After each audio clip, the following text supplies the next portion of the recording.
Ali Imran TV jël na yaay ci mbirum àdduna.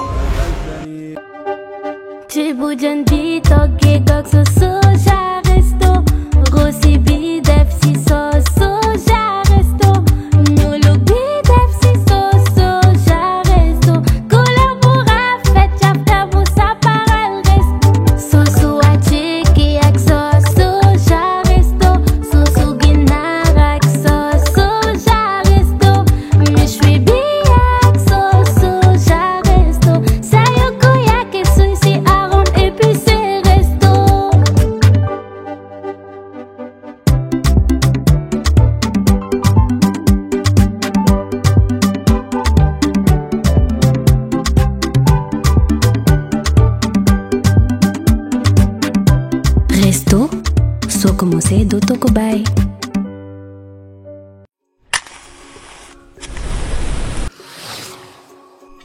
Pour que chaque repas soit un moment de plaisir, Lobou Mame Diarra Bousso est au cœur des foyers sénégalais depuis plus de 20 ans.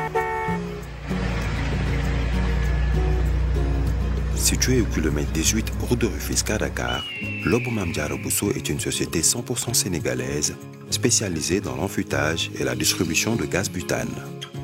C'est une équipe de plus de 200 collaborateurs guidés par une même volonté, participer activement au développement du Sénégal. Ces équipes s'appuient sur des valeurs familiales partagées et une expérience professionnelle forte, faisant de Lobogaz la marque préférée des Sénégalais. Le souci de chacun de nos collaborateurs est l'accessibilité de nos produits à tous et partout. Notre leadership sur le butane, nous le devons aux ménages sénégalais qui ne cessent de nous renouveler leur confiance, faisant de nous le leader incontesté du marché du gaz, notamment de la 9 kg. Nous avons conçu cette bouteille en respectant les normes de sécurité en la matière. Cette invention est déposée auprès de l'Organisation africaine de la propriété intellectuelle. Assurément tournée vers l'avenir, nous maîtrisons toute la chaîne d'approvisionnement du gaz, allant de l'importation à la distribution sur le marché national et à la réexportation. Notre fibre patriotique, notre recherche permanente d'innovation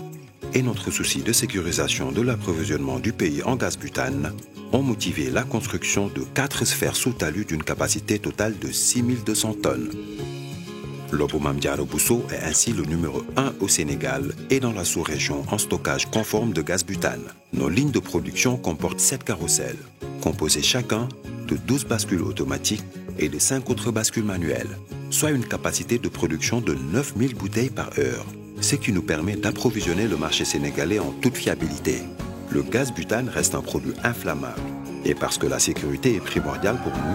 nous avons mis en place une équipe de sécurité formée et composée d'officiers de sapeurs-pompiers, de professionnels du butane et de collaborateurs. Des simulations sont régulièrement effectuées dans l'enceinte du centre afin d'assurer la sécurité de nos travailleurs, mais également des riverains. Mais nos ambitions ne s'arrêtent pas là. Nous diversifions aussi nos activités pour devenir un acteur majeur des produits pétroliers et avons lancé en 2016 notre première station-service sous la marque Lobou Oil, avec la volonté d'innover dans la distribution d'hydrocarbures à l'instar du butane. Modernité, expertise, innovation. Aujourd'hui, nous sommes engagés pour répondre aux besoins de toute la société sénégalaise. Notre professionnalisme nous a valu la confiance de nombreuses entreprises au-delà de nos frontières, faisant ainsi de Lobou Mame Diarra Bousso un acteur incontournable de la sous-région. Demain, notre ambition est de renforcer notre présence en Afrique de l'Ouest pour conquérir de nouveaux marchés. Pour continuer à vous accompagner partout, et parce que vous méritez toujours mieux, Lobou Mame Diarra Bousso ne cesse d'innover, de voir plus loin.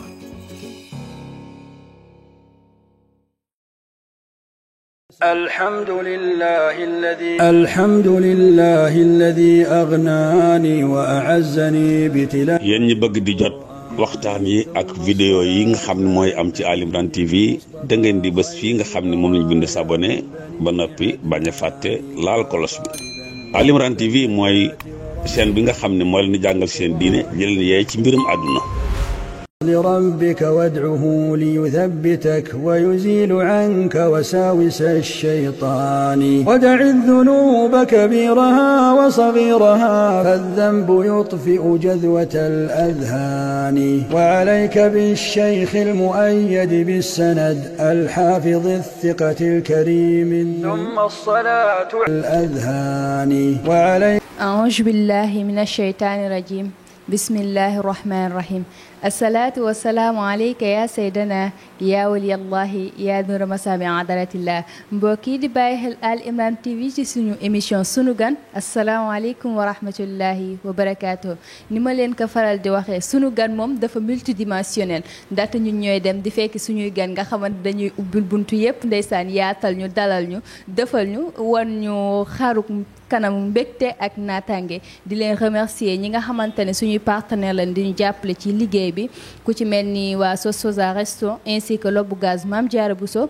ci noonu itam la ñuy remercier ñi nga xamante ne suñu internet ne ñoom amuñu seeni fay ndaxte ki nga xamante ne jël na temps toog di la seetaan amoo fayam waaye di leen ñaax rek ngeen gën a aimer gën a partager te gën a commenter parce que Ali Imran donte chaîne YouTube la mais day déployer ay moyens yu bare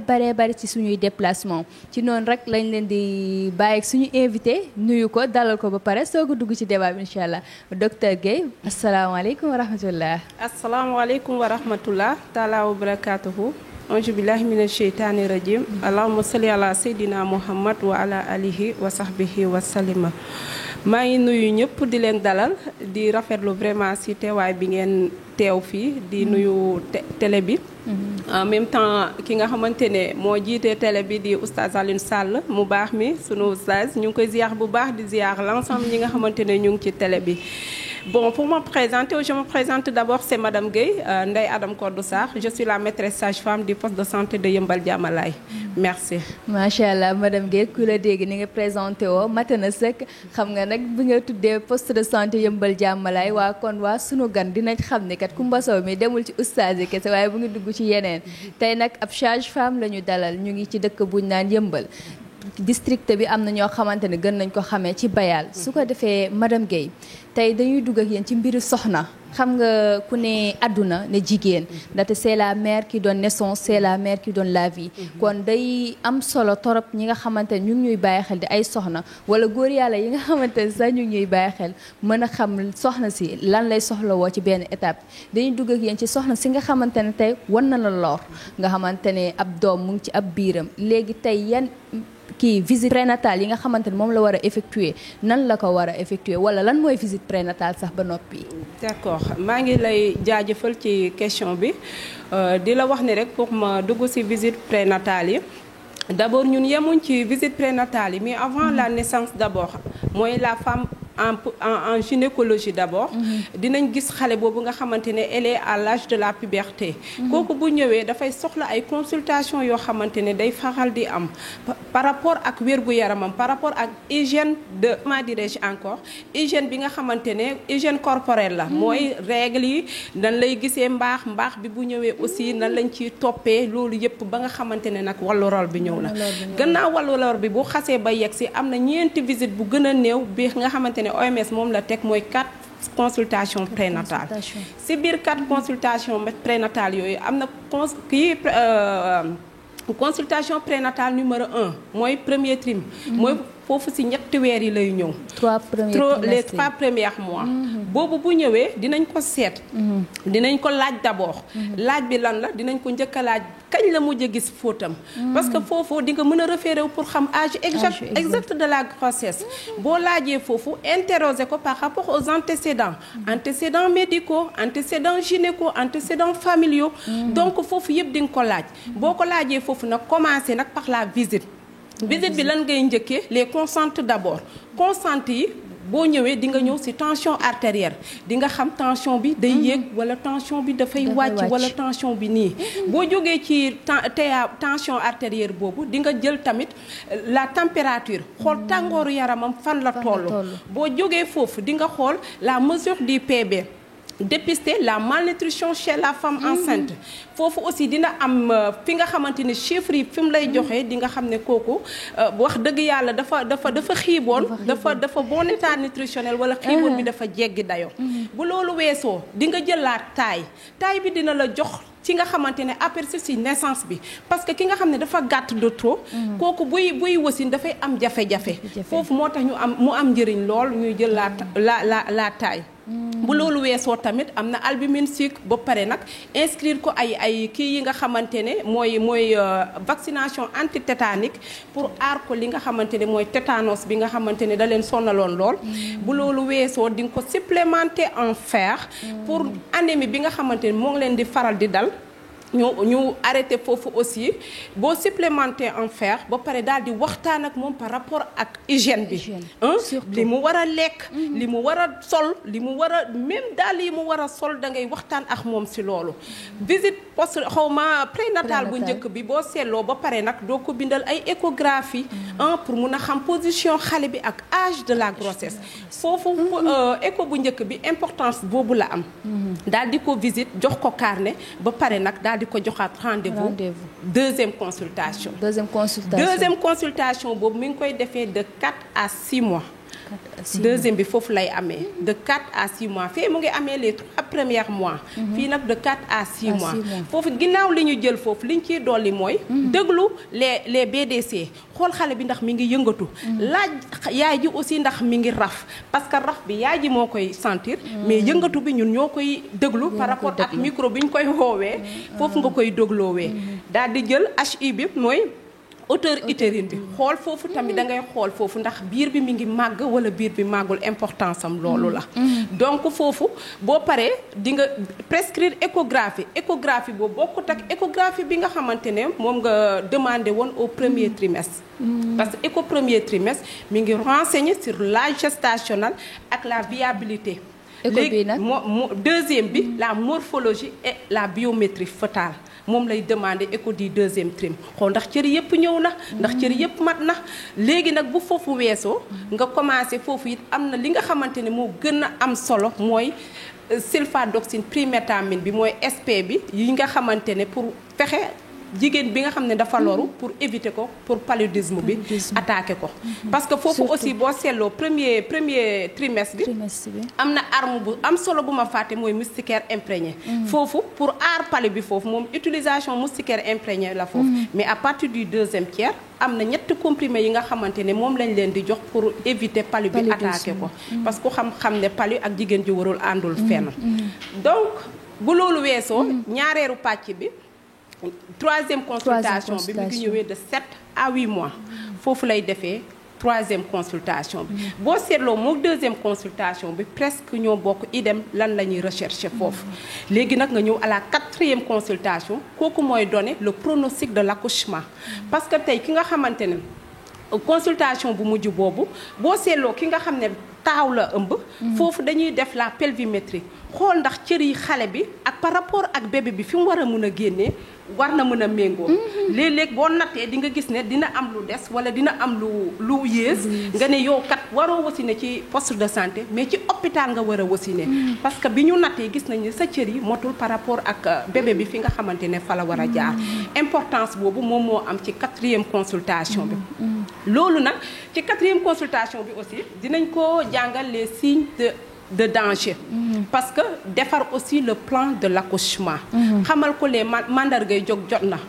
parce que mandargay jot na boobu des fois ñoom bu ñu defee 4 consultations prénatales rek pour ñoom dañ leen baare amatul fenn léegi dañ lay daal di visite ba saa yu ngay accoucher ci biir loolu nag dañ naan la boo gisee lu la jaaxal maanaam mën nga dem nga gis nga néewi foofu mandargay jot na la da ngay delluwaat hôpital nu mu gën a gaawee wala nga jékki-jékki gis deret fu waroo toog da nga war a delluwaat hôpital wala nga jékki-jékki ndox di génn sa kanam foofu aussi waroo toog da nga war a mën a delluwaat hôpital sa biir yëngatuwut démb ba heure bi sentiroo fu mu yëngatu boobu aussi si mandargay jot na la da nga war a delluwaat ci hôpital nu mu gën a gaawee bu ñu leen jàngalee les signes de danger ba pare ñu dugg ak ñoom ci l'élaboration du plan d'accouchement soo seetloo CPN di tax mu neex ma man sama point yëpp mu ngi regroupé sur le plan d'accouchement boobu waajal ki nga xam ne mi ngi ñëw te xamut il faut que nga waajal ko parce que gan gu nekk fee woo la téléphone ne la maa ngi ñëw loo njëkk a def préparer place am préparer néegam lal bi defar yëpp kii aussi mi ngi ñëw mbindeefu doom yàlla la xamul mi ngi yegsi kon ñun way jur yi li leen war mooy ñu préparer balaa moo yegsi préparer les pagnes dañ naan leen bu gënee yées juróom baax na fóotal ba mu set passé ba mu tàlli nga ranger sa sac jël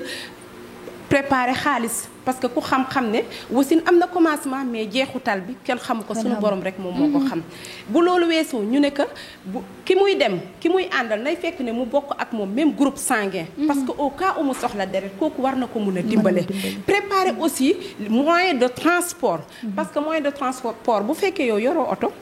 day metti jëlal benn clando ñaari clando ba ñetti clando échanger ak moom numéro de téléphone heure ba bu jotee du am retard ci ñëw bi foofu dafay daal di gaaw boobu après foofu lañ naan waajal l'élaboration du plan d'accouchement élaboration du plan d'accouchement dama fay sukkandiku gën a taxaw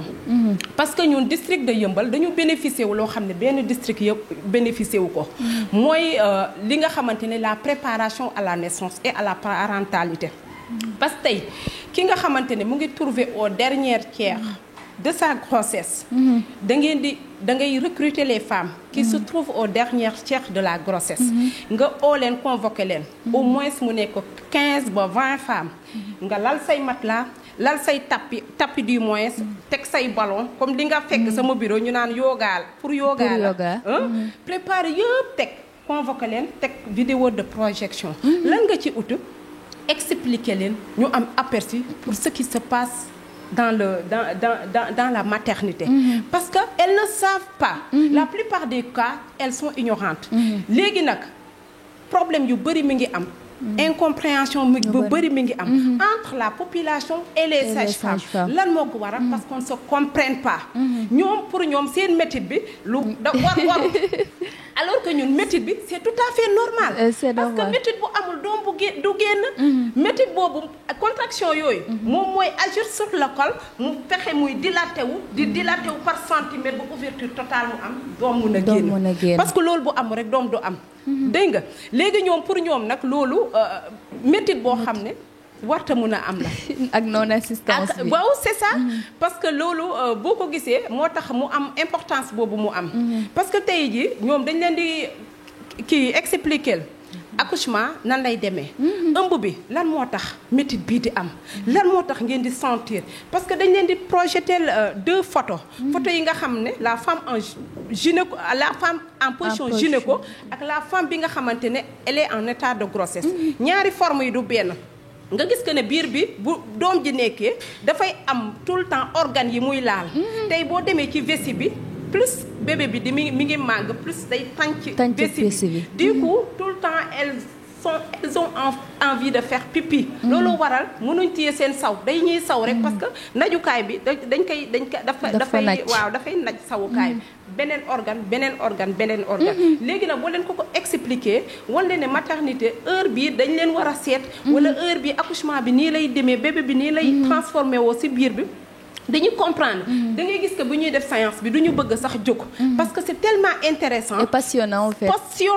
parce que liñ ciy xaar moom lañ leen jox parce que ñun au cours des CPN amuñu temps bëgg nañ ko mais amuñu temps da ngay gis que foule bi day tollu fee ba fee yow malade bu ne nga war ko mën a jox àqam malade bu ne nga war ko mën a jox les conseils malade bu ne nga war ko mën a accompagner dañ koy bëgg mais duñu ko mën le temps nanu le permet pas effectivement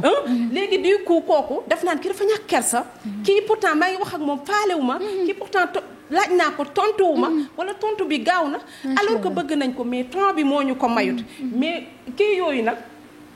comment dirais-je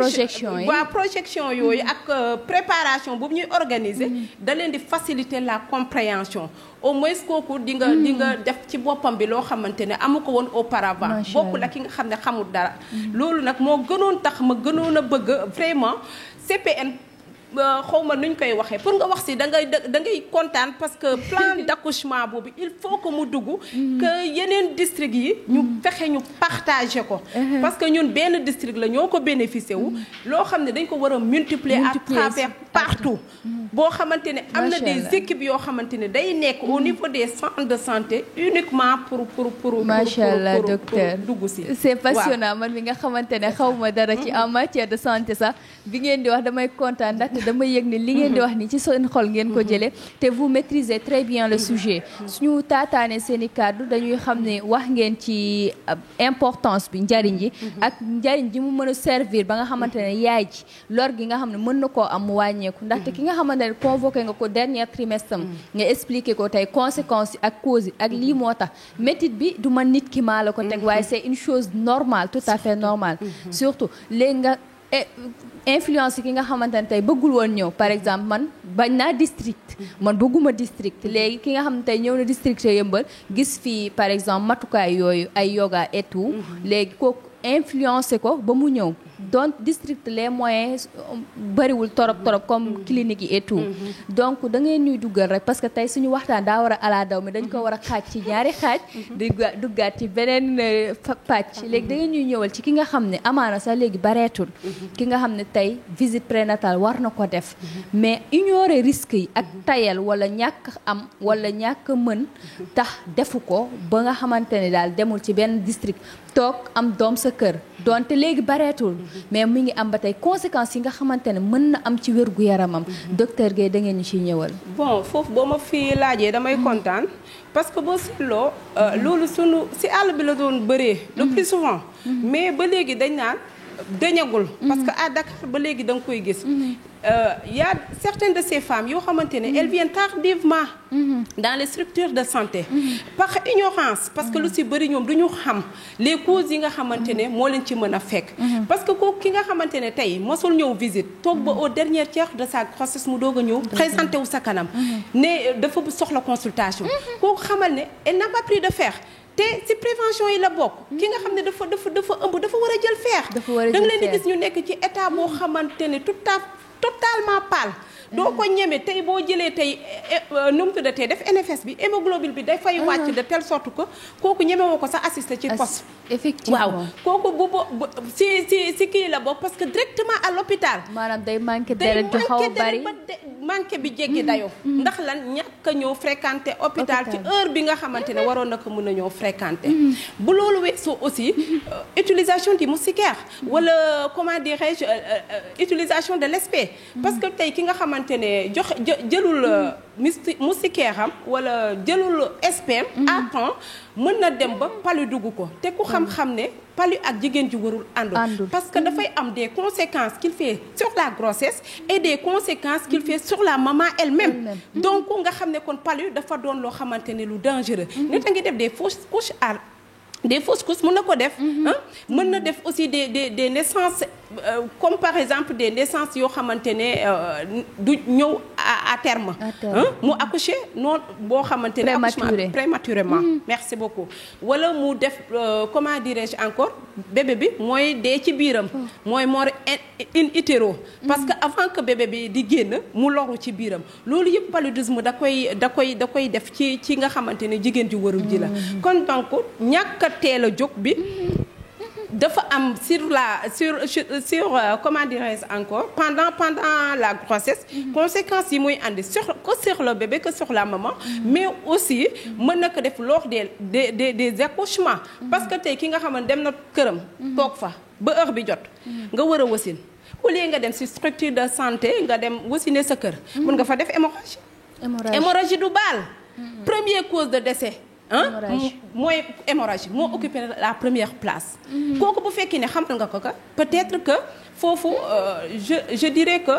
implication des bàjjenu gox da ciy am parce que tey personnel communautaire bi bu ñu amee pour waxtaan ak ñoom sensibiliser leen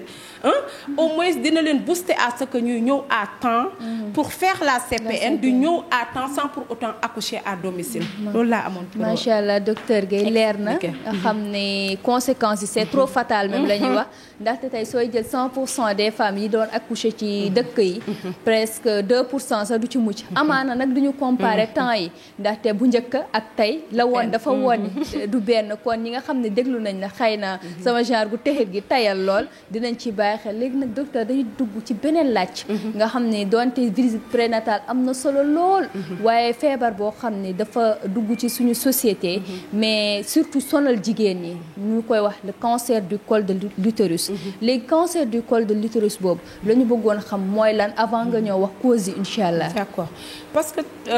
cancer du col tey da nga ne moom moo si cause de décès maternel si cause de décès bi attaqué la femme si la bokk. Cancer du sein moo jiitu. moo occupé la première place. Cancer du col de l'utérus doog a yegsi.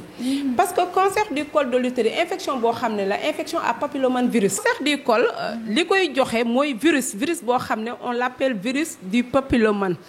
humain. dafay ñëw au niveau du col. mën na commencer par dugg ndànk-ndànk. léegi fan lay placé woo. sur la zone de jonction bi ci col de l'utérus bi la nekk léegi day ñëw làqatu foofu léegi nag yow mën nga dem di ñëw plus muy yàgg muy franchir foofu pour mun a waa c'est ça pour mun a atterrir fi nga xamante ne ci biir bu boobaa nag mën na créer des dégâts parce que dégâts yi lan la li mu war a mën a andi mooy dina jeexal sa poche ba pare daal di la faat léegi nag lenn mën na ko andi xawma cause yi pour ñu dugg ci des fois précocité des rapports sexuels da koy andi infection yu xamante ne yu yàgg non traité bu yàggee comme par exemple boo duggee foofu ci infection non traité yu yàgg yi mën nga dugg par rapport ak sunu famille nos bonnes femmes là nos bonnes dames des fois pour le faire plaire à leur mari dañuy def recours à des produits yoo xamante ne di ko utiliser au niveau de leur vagin buñ yàggee foofu mun na créer des dégâts parce que da ngay gis que ne bu day dem ba déchiqueté col bi da ngay def benn pose du spéculum col melokaan boo xamante yow sa bopp da ngay yéem ci kaw suuf. Effectivement madame docteur Guèye ni nga ko waxee presque les femmes dañuy ignorer dañuy jiital plaisir de son conjoint jël ay produits yoo xamante ne xamoo nuñ ko defaree des boules yoo xam ne xamoo fu mu nekk ainsi que sax su nekkee naturel mais kanam dafa nekk loo xam dafa sensible te lépp loo fay dugal rek dafa war a am hygiène donc su ma leen déggee produits yi nga xamante ne ñu ngi koy utiliser cause la ci cancer du col de l'utérus ñu bàyyi la nga wéyalal docteur. D'accord merci beaucoup comme ni ma ko waxee sànq yooyu bokk na ci cause yi nga xamante ne day créer cancer du col de l'utérus plus que ñuy avancer plus que cause yi daal di bare léegi ci biir cause yooyu aussi di nga mën a dem ba brocher un tout petit peu ci prévention bi parce que tey prévention bi pour nga aar tey il y a deux volets. Il y a la vaccination et le dépistage. Quand on parle de la vaccination, c'est vacciner les enfants de 9 à 14 ans contre le papillomavirus. ñaareel bi mooy faire le dépistage du cancer du col de l'utérus. Dépistage bi ñun en tant que sage-femme ki nga xamante ne mi ngi ñëw di traîner des infections yow sa kii bu njëkk sa arme bu njëkk mooy sa spéculum na nekk sa xarit ci biir salle de consultation bi parce que bu ñu bàyyi benn femme di dem alors que kooku mënoon nañ ko dimbale benn acte bu ndaw mënoon nañ sauver femme boobu que ñu bàyyi ko mu dem parce que acte bu ndaw boobu dañ koy xeeb mais sauver na des vies ki nga xamante ne dafa toog soxla boppam parce que moment boobu lay ñëw du ñëwee heure boo xamante ne heure bii non day liggéey ay liggéeyam mën a dem ba 10 ans mu ngi seen yaram di traîner yow moment bi nga xamante ne jóg nga pour seeti docteur bi fekk ak xay ñëw la nee nañ nga jóg dem moo gën nga xaar ba feebar bi dem yóbbu la boo jógee dem mën nga ko faagaagal mais boo xaaree ba mu installé wu kenn mënu ci dara sa xaalis dina dem nga mujj comment dire ñàkk sa bakkam et pour loolu nag OMS dafa ne ñun fii ak 2030 bëggatuñ gis benn femme boo xamante ne mu traîné wu ak cancer du col mun nañ ko éliminer totalement ci lan dépister 70% des femmes doivent être dépistées et 90% des enfants vaccinés. Bu ñu vacciner les enfants de 9 à 14 ans si les filles ba pare di dépister wu mun nañ éradiquer carrément le cancer du col parce que loo xam ne lu mun a am la donc dañ ko war a mun a def pour dimbale ñi nga xamante ne au moins lii loo xam ne mën nga ko comment dirais-je dimbale femme bi waaw c'est ça mu ngoog macha allah docteur merci beaucoup encore une fois comme ni nga ko waxee amatina solo mais manifestation yi xam nga comme genre ni feebar bu ne dafa am ay signes peut-être paludisme ñu ne la sa yaram day tàng et tout léegi cancer du col de l'utérus ki nga xamante ne tey bëgg na xam carrément yaram à part pour dem dépistage ni yan sentiment ngay am ci sa yaram ba mën a dem dog nekk dogkat lii laay yëg signes yi laay yëg pour nga mën a kii mu prévention yi. d'accord des fois femme bi nga xamante ni dafa am cancer du col motif de consultation des fois day nekk les saignements entre les règles parce que duñ ne rek tout saignement entre les règles est sujet de cancer du col mais quand même en est la cause principale des fois ki nga xamante ne tout le temps règle bi dafay ñëw du doon comment dirais-je day gis règle ba nga ne noonu la mu jékki-jékki ñëw des fois aussi infection yoo xamante ne partie dafay am xet ba pare parfois ndox lay ñëwee loolu yëpp ay signes yoo xamante ne da lay renvoyer foofu léegi aussi dafay def ay méttitu naq yoo xamante ne boromam du ko mën a supporter da ngay gis biir bi dafay metti de telle sorte que loolu du mën a toog il faut que mu ñëw en consultation mais les principaux signes le plus souvent yi nga mën a citer mooy les métrorragies entre les saignements entre les règles boobu moom kii exactement pour jox la ko les kii comment dire les pertes vaginaux yoo xamante ne day ànd ak odeur yoo xam ne doo ko mën a supporter day pousser les femmes aussi à se faire dépister ak yeneen yooyu na signes yooyu daal ku ko am bul xaar mu dara di toog bu ne sama yaram dara metti ma mais demal rek ci docteur mu consulter la léegi su loolu weesoo xam nga comme ni nga ko waxee sànq cancer du col mu ngi lor instant bi ñu bare te ni mu leen war a loree sax dafa ëpp te mënoon na ñàkk parce que prévention yi fii donc comment faire en face ki nga xam ne tey am na sa cancer du col dem ba yëg ko tiitaange mën ko jàpp sax mu découragé dem ci docteur léegi kooku noonu tey lan nga koy xelal sensibilisation waxtaan ak moom parce que da nga koy dalal d'abord paj boo gis rek dalal mooy kii bu jiitu ki nga xam ne yaa ngi koy accueillir di ko dalal wañ nga 90% fajoo ko de mais dalal bi nga ko dalal rek déjà wàññi na lu bare ci maladie bi accompagner ko di waxtaan ak moom comprendre nga même bu fekkee ne des bilans yu mu war a mën a def jar na sax yow nga jóg gunge ko ba nga xamante ne structure bi mu war a defee ay bilan nga di ko gunge ki nga xam ne peut-être que gis nga ne yow dépisté nga parce que ñun tey dañ ko dugal ci consultation de routine bi par exemple man boo yegsee dafa am bi ma yegsee CDS bi yombal na ma mooy comité de santé bi nga xamante ne dama am pour di liggéey ak ñoom parce que bi ma ñëwee li ma njëkk a jooy mooy que dama bëgg matériel yoo xam ne pour di def dépistage bi parce que gis nga li nga xamante ne acte bu ndaw mën nga ci dimbale ñu bare dañ ñëwee da ngay traité boo gisee loo xam ne par exemple IVA bi positif na da nga koy référer au gynéco mu def cryo bi xaw ma thermoablation du moins parce que foofu day lakk cellules précancéreuses yi su ko lakkee pendant un mois da nga gis que ndox mi mooy tuuru rek di wàcc léegi loolu dina dimbale chaîne boo xam ne dafa waroon nekk en évolution rompre na ko mais boo xaaree ba xam ne lii déjà gagné na terrain bi mënatuñ ci dara accompagner kooku di ko dimbale ci ay séance am yi muy def loolu lay doon ça c'est tellement coûteux metti na cher na ba pare du mujj lu dut comment dirais-je mais ma cancer elle est incurable am na stade bu muy toll c'est incurable mënatoo ci dara mais début bi mën nga ko faj parce que boo gisee des lésions précancéreuses mën nga rompre la chaîne avant que muy dugg ci cancer waaw parce que y a des lésions précancéreuses foofu d'où l'importance de la prévention de faire des dépistages à gogo en amplifié pour aider nos femmes waaye macha allah docteur ku la dégg xam ni da ngay waxee xol ak passion li tey soo sañoon tey femme yëpp ñee war a dépisté wu ñi nga xamante ne aussi ay tout tànk lañ ñu war leen a kii ñu vacciner leen léegi dañoo mës a lire benn article mu ne li nga xamante ne yokk na cancer du col de l'utérus bokk na ci préservatif yi ñuy utiliser man nag comme que duma docteur dama lay laaj boobu c'est vrai ou c'est faux. parce que préservatif bi dafay am benn kii bu muy aar mais terewut virus bi mu transversé ko du arrêté ko comme par exemple tey ki nga xam ne dafa amee cancer. tey ak ki nga xam ne amul cancer parce que virus la. mën na transverser barrière bi. waaw terewu ko de mën nga préservatif taxut mu traverser virus bi. mën na la aar benn kii mais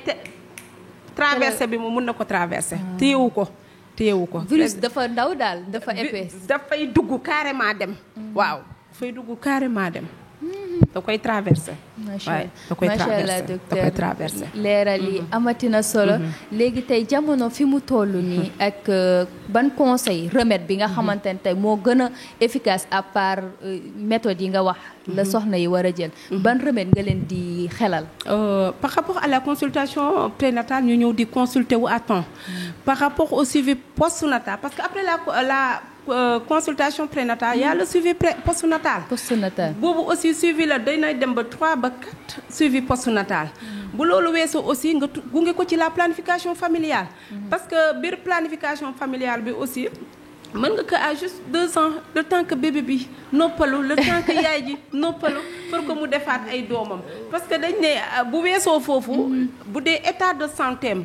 mayu ko aussi mën na continuer mais am na benn moment bu fekkee état de santé may na ko aussi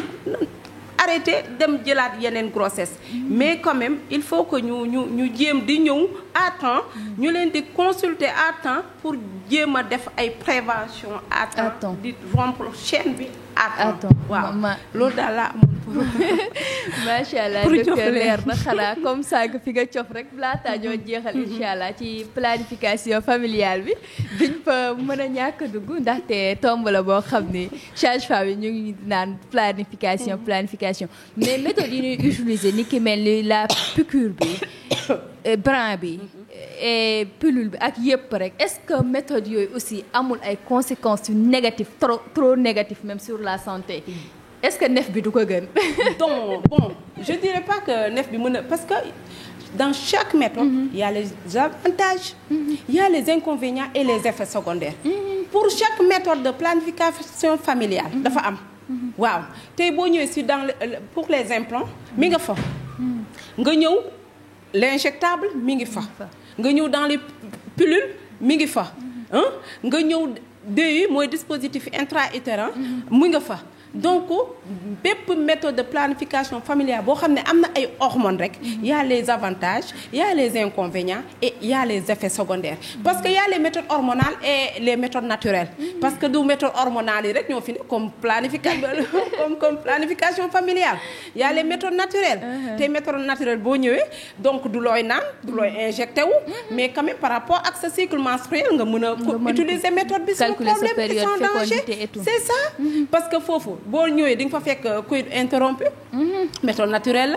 la méthode fondée sur l'allaitement maternel et de l'aménorrhée méthode la nampalu ween bi rek ba mat juróom benn weer amul ndox amul dara loolu méthode planification familiale te amul looy naan donc foofu aussi di nga mën a def méthode du calendrier lay doon nga di si repérer wu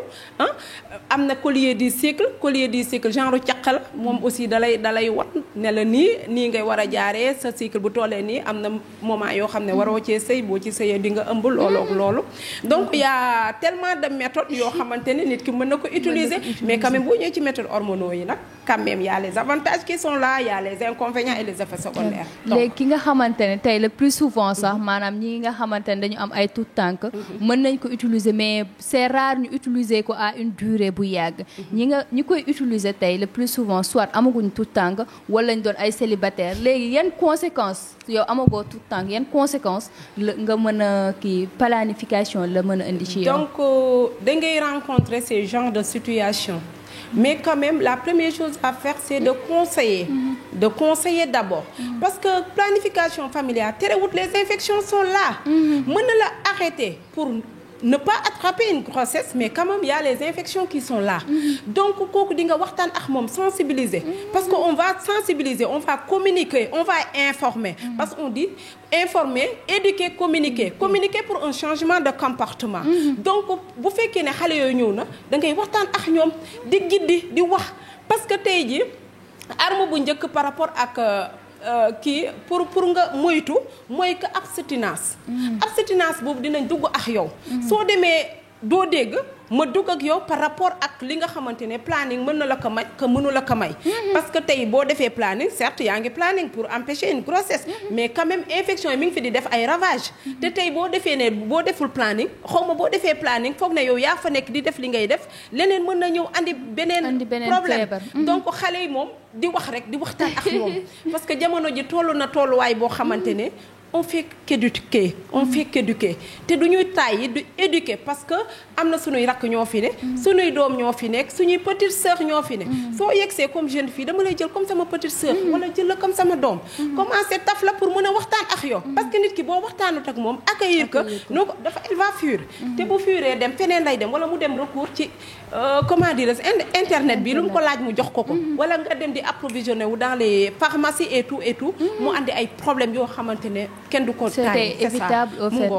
macha allah docteur dégg nañ li nga wax bu baax a baax amaana ñi nga xamante ne ñu ngi koy bàyyi xel dinañ ko bàyyi xel bu baax a baax suñu waxtu nag li ci des bariwul torop léegi dañ lay bàyyi nga conseil avant tout góor yàlla yi nga xamante ne ñoom la seen soxna di ñëw ci district yi ndaxte le plus souvent les hommes négligent au fait ça presque dañ naan kii daa bëri certes ay caprice wala ñu ne man taluma ko dépense la tal te je pense que à un moment donné soxna si am na fu mu tollu sax ay visitam su ko fàttee yow góor yàlla ki yaa ko war a fàttali quel comportement doit adopter l'homme su soxnaam kiiwee nekkee en état. ok pour man les hommes on doit les appeler super papa parce que super papa bi mooy ki nga xamante ne dafa toppatoo jabaram xam nga dafa neex sa soxna nekk en état de grossesse nga accompagner ko man su ma gisee du gaaw mais benn moment ma gis que yow sa jëkkër da la accompagner damay am kii bi si yow tellement damay kontaan ci couple bi parce que c'est pas facile du yombul si ñoom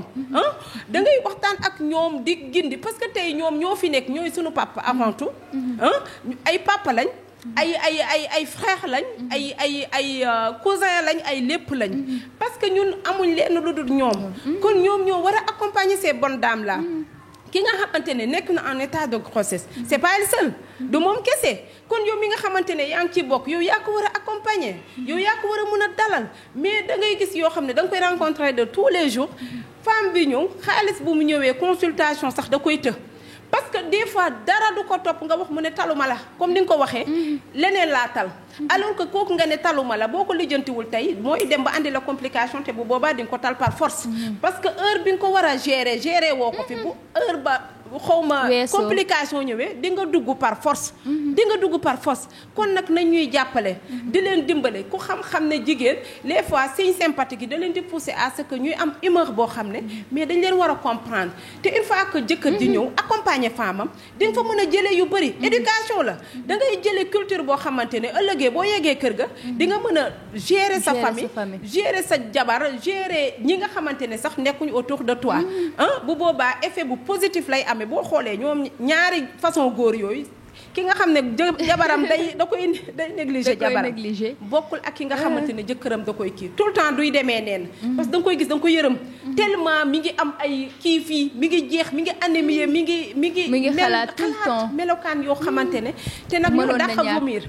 vomissement gravidique yëpp xaaj bi yëpp ñoo ma parce que tout le temps xel mi du daal da ngay gis psychologiquement da ngay ñëw ñu génnee la hôpital 2 jours ñu andiwaat la parce que am na lu lay stressé la tant que yaa ngi stressé tu vas continuer à vomir waaye c'est ça macha allah docteur xëy na laay ak Chérif li nga wax dégg nañ ko ñu gën ko bàyyi xel incha allah léegi avant de donner votre mot de la fin quels sont les problèmes yi nga xamante moom ngeen di rencontrer en tant que sage-femme tout le temps nga xamante ne chaque fois da ngeen koy rencontrer te soo leen sañoon tey mu faju jeex benn yoon bon manque de communication bi ñu am entre cliente et sage-femme ñun seeni sœur lañ ñun seeni yaay lañ ñun seeni petite sœur lañ kon na rafet parce que malentendu bi dara lu dul communication bi nga xamante ne jàllul jël nañ benn étiquette teg nañ ko ci ginnaaw SF yi te SF yi donc da ngay gis koo xam ne elle est prête à donner sa vie pour sauver on est là pour sauver comprendre tey man mi nga xamante ne maa ngi am ëmb kii nga xam ne mi ngi ëmb man li may gis mooy kee bosam na évoluer sama bos na des même kee bosam buy continuer sax bosam na des kon ñun tout le temps bët boobu lañ leen di xoolee tout le temps lu day dépasser sax fi ngay yaakaaree ne foofu la mais parfois moo ngoog daal xëj na les séances de prépa dinañu buñ ko multiplier dinañu aider man daal gis naa ne point boobu la ñuy laal pour ñu mun a am jàmm fexe waaw mën a andi ñu waxandoo le même langage que ñun ñëpp ñu demandoo ci benn boo xamante ne mooy que dañuy xalaat ne seen jàmm lañ bëgg seen wér-gu-yaram lañ soxla donc ñu dem ci terme boobu. Macha Allah madame Guèye xanaa rek en tant que docteur on vous donne le mot de la fin nga xam ne tey moom dañ la dalal waaye du ñàkk incha allah dinañ fi ñëwaat ci yeneen jotaay ak beneen tam incha allah ngeen joxe seen kàddu gu mujj ci jotaay bi. Bon di leen remercier d'abord di remercier seen caméraman yi vraiment taxawaay bi yàgg na di remercier sama CDS représenté par tonton Tidiane vraiment gis naa taxawaay bi di remercier sama ICP vraiment depuis que mu ngi fii ñu ngi fi di liggéey ci liggéeyu jàmm te c'est loolu moom mooy lu am solo parce que nit ki looy def jàmm bu ci amul doo dem jàmm jooju moo tax tey poste bi yaakaar naa dina dem sax foo xam ne duñ fa xalaat a yegg parce que engagement bi mi ngi fi détermination bi mi ngi fi jàmm ji mi ngi fi kon lan moo des lu dul gën a gungewaat population bi mu jëm kanam di remercier madame Fall aussi mënuma def remerciement bi sans pour autant me remercier ko sama grande sœur bu baax macha allah donc di ko remercier de passage di remercier sama jëkkër parce que c'est pas facile d'avoir une femme sage-femme donc c'est pas facile dañuy liggéey bi daf ñuy emporter de telle sorte que dañ leen di fàtte benn côté fàtte sunu famille benn côté mais nag vraiment ay jàmbaar lañ tout le temps ñoo ngi fi di ñu gunge tout le temps ñoo ngi fi di ñu coaché kon nag merci à vous merci à tout le monde vraiment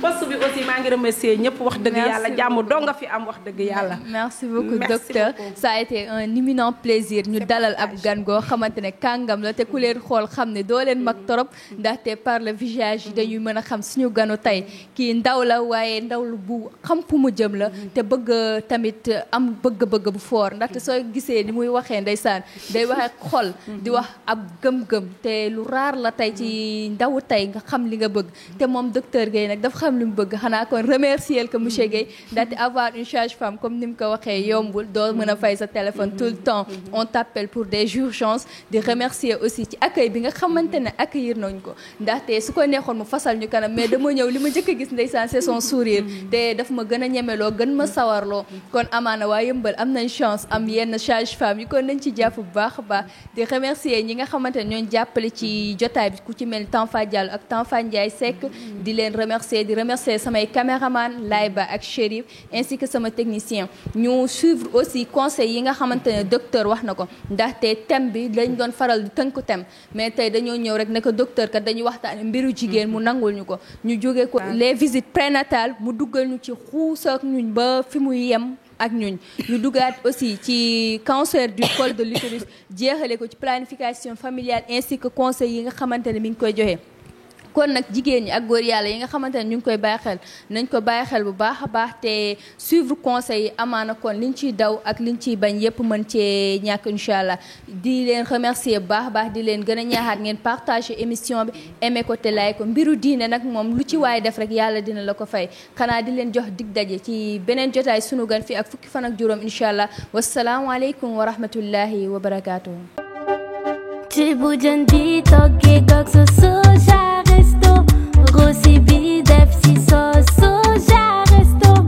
ñuulu bi def si sos soja resto couleur bu rafet jafta bu saparal resto sosu wàcce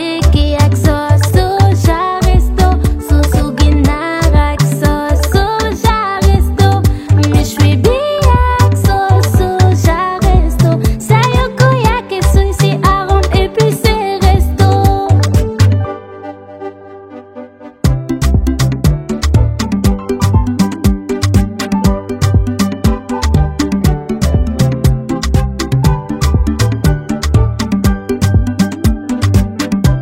Resto,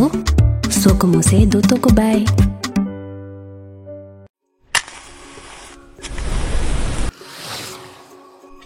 Pour Pour que chaque repas soit un moment de plaisir, Lobou Mame Diarra Bousso est au cœur des foyers sénégalais depuis plus de 20 ans. Situé au kilomètre 18 route de Rufisque à Dakar, Lobou Mame Diarra Bousso est une société 100% sénégalaise spécialisée dans l'enfûtage et la distribution de gaz butane. C'est une équipe de plus de 200 collaborateurs guidés par une même volonté, participer activement au développement du Sénégal. Ces équipes s'appuient sur des valeurs familiales partagées et une expérience professionnelle forte, faisant de Lobou Gaz la marque préférée des Sénégalais. Le souci de chacun de nos collaborateurs est l'accessibilité de nos produits à tous et partout. Notre leadership sur le butane, nous le devons aux ménages sénégalais qui ne cessent de nous renouveler leur confiance, faisant de nous le leader incontesté du marché du gaz, notamment de la 9 kg. Nous avons conçu cette bouteille en respectant les normes de sécurité en la matière. Cette invention est déposée auprès de l'Organisation africaine de la propriété intellectuelle. Assurément tournée vers l'avenir, nous maîtrisons toute la chaîne d'approvisionnement du gaz,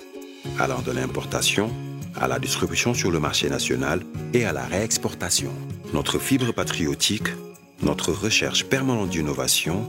et notre souci de sécurisation de l'approvisionnement du pays en gaz butane ont motivé la construction de 4 sphères sous talus d'une capacité totale de 6200 tonnes. Lobou Mame Diarra Bousso est ainsi le numéro 1 au Sénégal et dans la sous-région en stockage conforme de gaz butane. Nos lignes de production comportent 7 carrousels, composés chacun de 12 bascules automatiques et de 5 autres bascules manuelles, soit une capacité de production de 9000 bouteilles par heure, ce qui nous permet d'approvisionner le marché sénégalais en toute fiabilité. Le gaz butane reste un produit inflammable et parce que la sécurité est primordiale pour nous avons mis en place une équipe de sécurité formée et composée d'officiers de sapeurs-pompiers, de professionnels du butane et de collaborateurs. Des simulations sont régulièrement effectuées dans l'enceinte du centre afin d'assurer la sécurité de nos travailleurs, mais également des riverains. Mais nos ambitions ne s'arrêtent pas là. Nous diversifions aussi nos activités pour devenir un acteur majeur des produits pétroliers. Et avons lancé en 2016 notre première station-service sous la marque Lobou Oil, avec la volonté d'innover dans la distribution d'hydrocarbures à l'instar du butane. Modernité, expertise, innovation. Aujourd'hui, nous sommes engagés pour répondre aux besoins de toute la société sénégalaise. Notre professionnalisme nous a valu la confiance de nombreuses entreprises au-delà de nos frontières, faisant ainsi de Lobou Mame Diarra Bousso un acteur incontournable de la sous-région. Demain, notre ambition est de renforcer notre présence en Afrique de l'Ouest pour conquérir de nouveaux marchés. Pour continuer à vous accompagner partout, et parce que vous méritez toujours mieux, Lobou Mame Diarra Bousso ne cesse d'innover, de voir plus loin.